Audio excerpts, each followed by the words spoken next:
For our greasing the groove drill, we're going to be looking at getting your hips moving well and getting some internal and external rotation going on through your hip joint. So just like when we talk about your ankles, we've looked at how they should move, your spine, how it should move.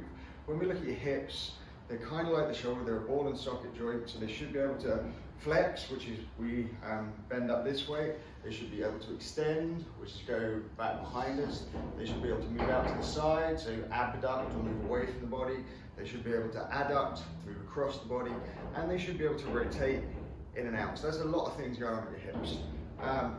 One of the most important functions is this rotation of your thigh bone in your pelvis. Yeah, so the rotation of your femur internally and externally. So what we're going to do here, we're going to do 3 exercises. We're going to do a box squat, which is just working through our flexion to extension of the hips.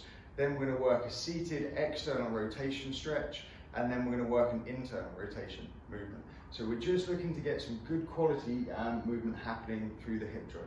For this, we are going to need a box or a seat or a chair or a stool, something you can sit down on. We're going to need something to squeeze between your legs, so a foam roller or a ball or a thick book, anything that you can just hold between your legs when we go into the internal rotation part of this.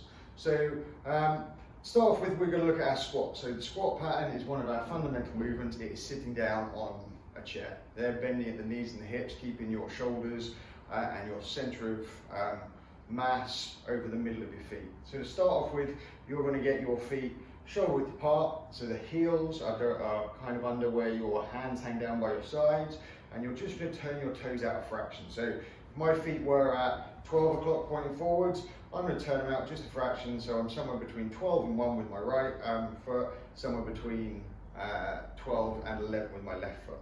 And we're going to get into this position. Now, from here, just like when we've done our 4-point position on our hands or our plank positions, we screw our hands into the ground to try and create stability at the shoulder.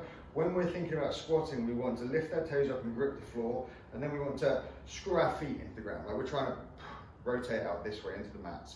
That's going to create a little bit of rotation and stability through my hips. From there, what I'm going to do is I'm going to unlock my knees, I'm going to sit myself back and down towards the chair, and I'm going to sit down on it gently. I'm then going to stand back up, okay? So from the side, if we watch this, what I'm doing is creating tension, sitting my bum back and down. I can put my hands out if I want to keep balance, and I'm going to come down here. The idea is I'm going straight up and down, but sitting back into hips. What I'm not doing to start off with is jamming my knees forwards and then find myself moving backwards. So just think, hips are buttons, push them back, sit straight down. Okay, so we're going to do 6 of these squats. Here.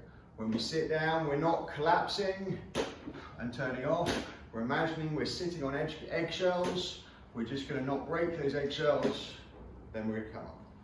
After you've done your 6th squat, you're going to sit down and we're going to cross our right leg over our left knee. Yeah? If you struggle in this position, straighten your leg, the supporting leg out a little bit so it's a little bit lower.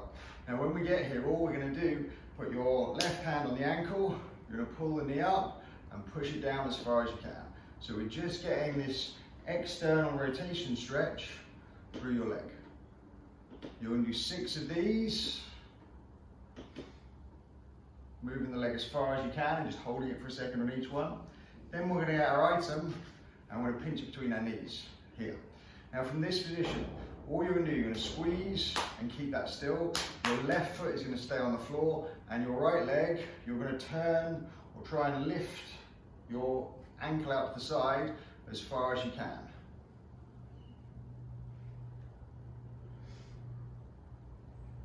After you've done 6 of those, you're going to put the object back down on the floor. We're going to cross our left leg over our right knee, and again we're going to move up and down.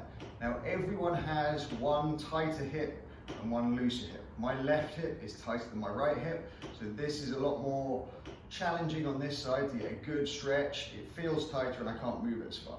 Don't worry, you're not meant to be symmetrical, but we want to get them as close as we can. 6 of those. Come back in here. Again, keep yourself nice and upright, and we're going to externally rotate our left hip. Once we've done that, rest if we need to, then we go back in for 6 more squats. Sitting gently, making sure the knees stay over the feet, making sure big toe, little toe, and heel stay in contact with the floor.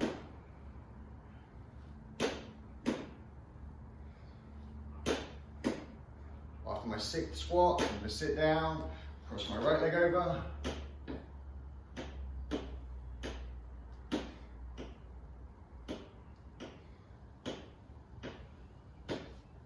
Get my object. Haven't got a foam roller, a ball will do. Squeeze it, brace myself.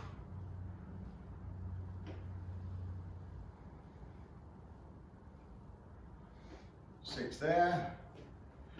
I'm going to cross the other leg over, and then you'll notice this knee doesn't go down as far as the other knee. 6 of those. Back in here, and again, 6 internal rotations. So when I'm going this way, my femur is externally rotating in my pelvis. When I go this way, my femur is internally rotating. 6 of those, and then repeat. And you're going to repeat that for however many sets it says in your program.